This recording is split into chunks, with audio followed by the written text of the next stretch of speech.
Halo teman-teman, jumpa lagi dengan saya Leo Sribere di Encode Security. Teman-teman, pada video tutorial kali ini, kita akan melanjutkan pembahasan kita mengenai teknik failover.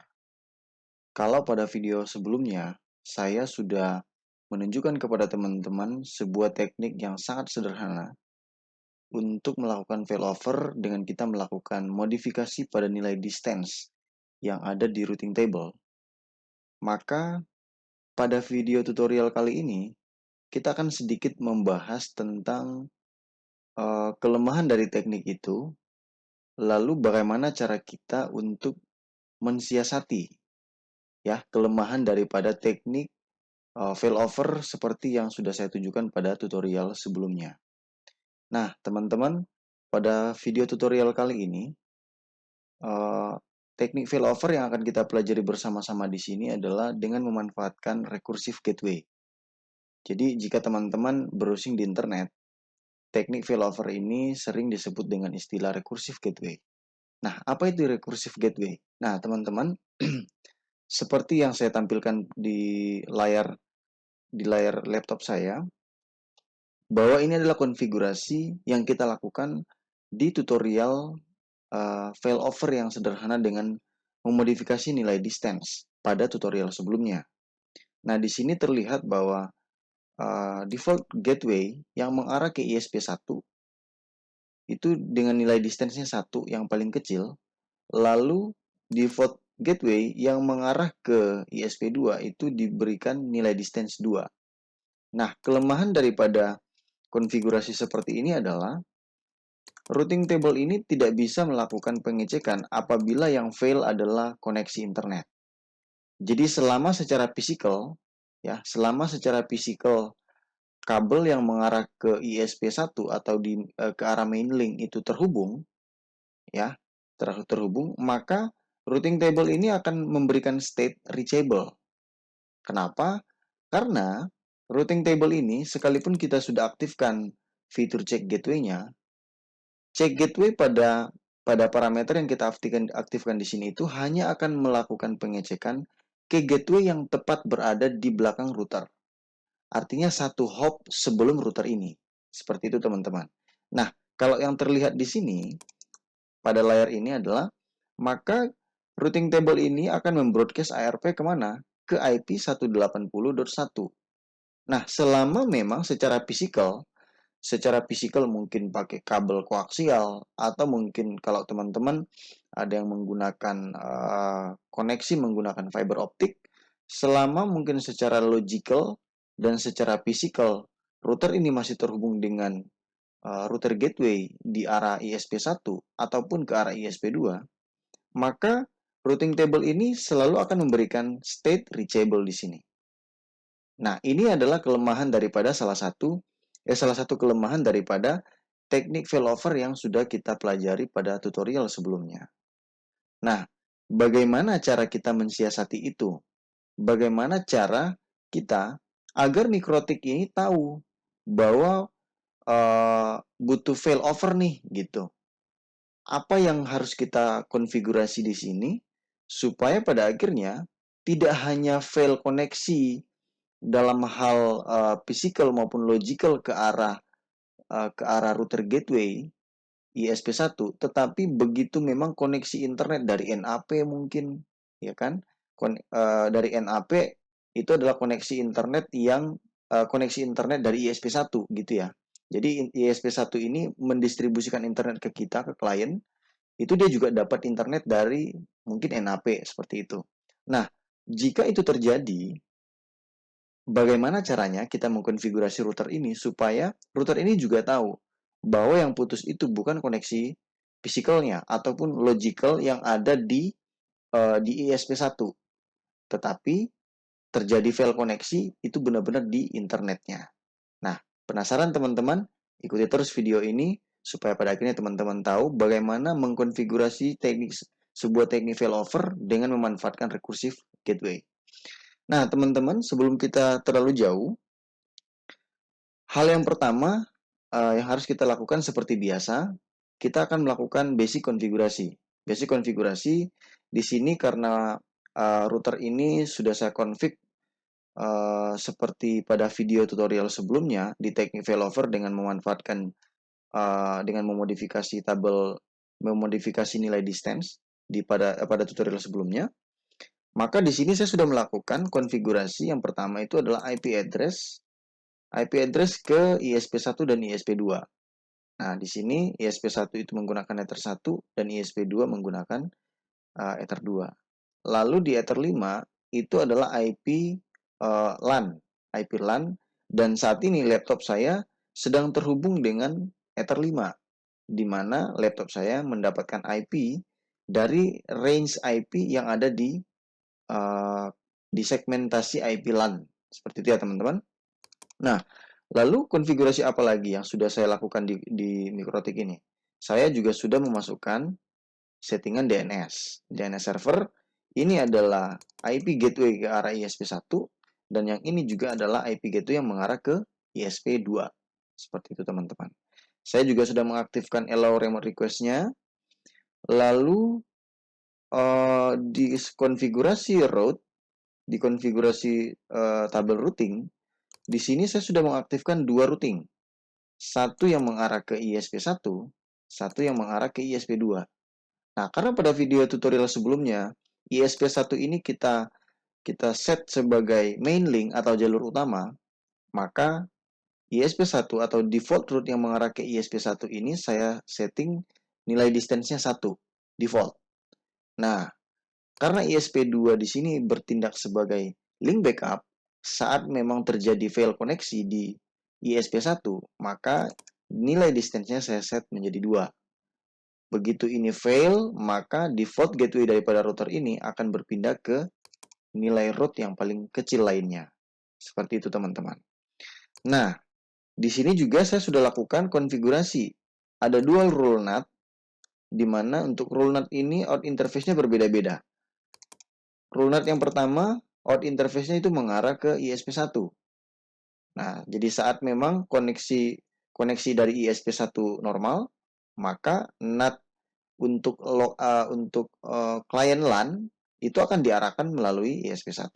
Tapi begitu terjadi failover dan default gateway daripada router ini berpindah ke ISP2, maka akan diikuti dengan perubahan NAT. NAT yang digunakan dalam kondisi itu adalah rule NAT yang kedua. Karena out interface-nya itu diarahkan menuju interface fisik yang mengarah secara langsung ke ISP2. Seperti itu teman-teman. Nah, kita balik lagi, apa yang harus kita lakukan di sini untuk melakukan sebuah teknik failover dengan recursive gateway.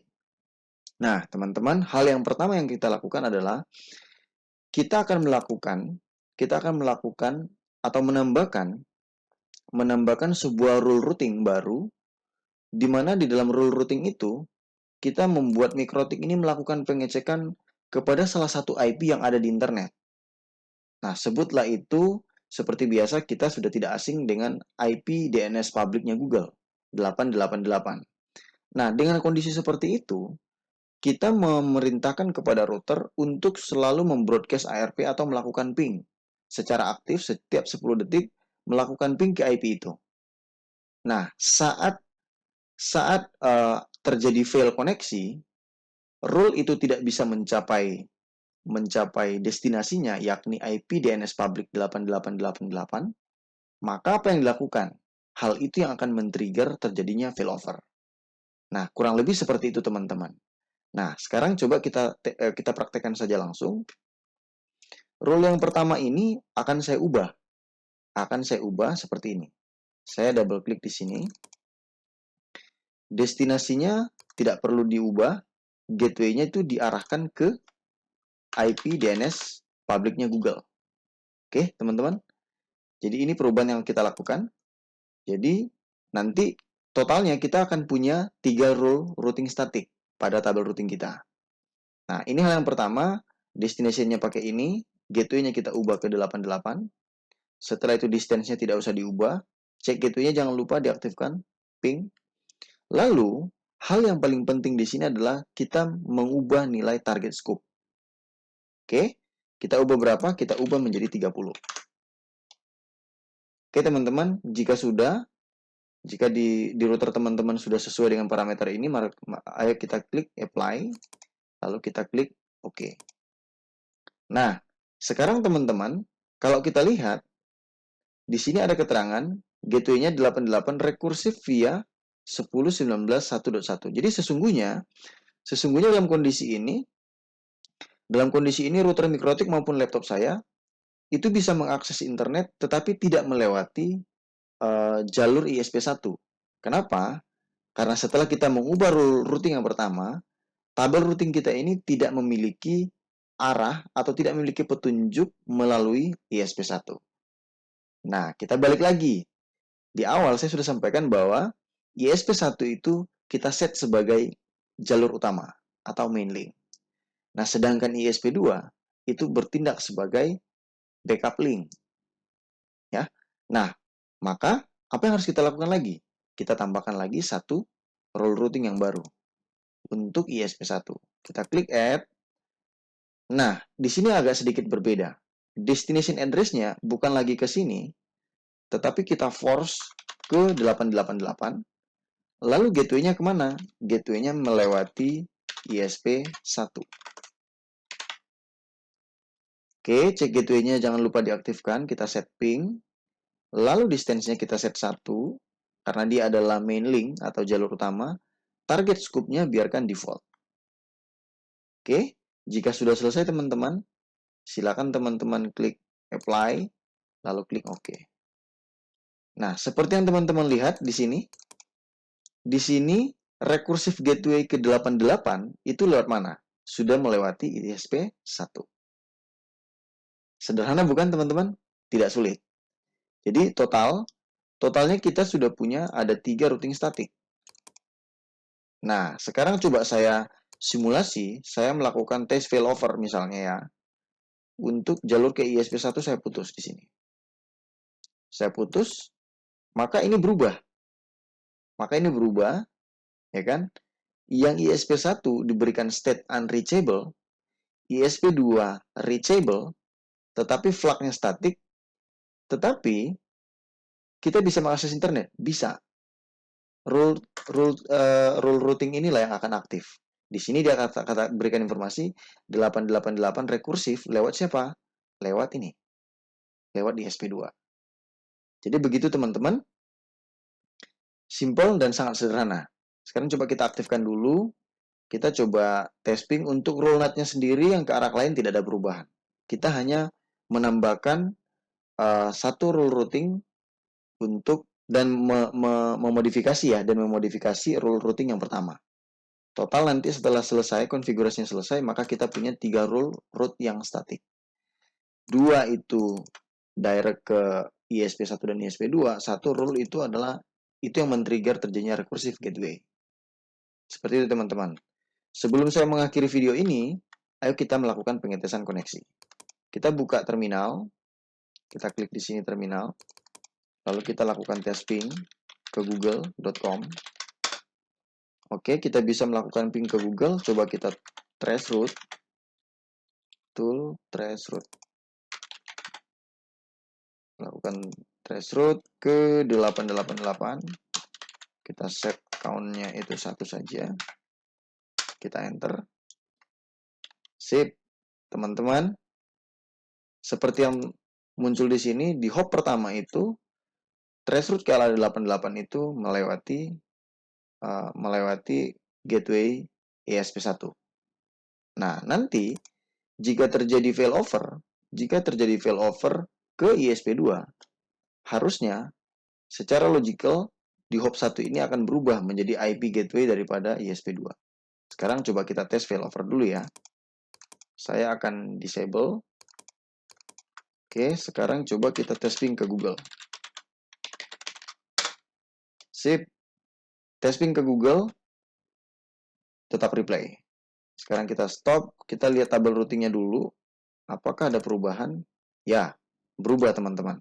Sekarang default gateway untuk mencapai 888 ini rekursif lewat siapa? Lewat IP gateway daripada ISP2. Nah, sekarang kita coba lihat jalur mana yang dilewati oleh router ini. Google.com. count-nya adalah 1 aja. Oke, sesuai ya. Di hop yang pertama, dia melewati IP gateway daripada ISP2. Sip, artinya konfigurasi yang sudah kita lakukan, konfigurasi rekursif gateway yang kita lakukan di sini sudah berhasil, teman-teman. Teman-teman, begitu saja video tutorial kali ini. Sebuah teknik failover dengan menggunakan recursive gateway. Semoga video ini bermanfaat untuk teman-teman. Jika teman-teman merasakan bahwa video ini bermanfaat, silakan dibagikan, silakan di-subscribe bagi teman-teman yang belum melakukan subscribe. Jika teman-teman memiliki masukan atau memiliki permintaan khusus untuk perangkat-perangkat network atau konfigurasi-konfigurasi pada router mikrotik, teman-teman boleh meninggalkan komentar.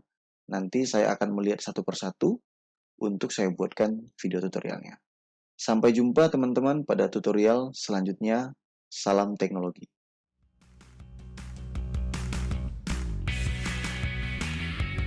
Preview.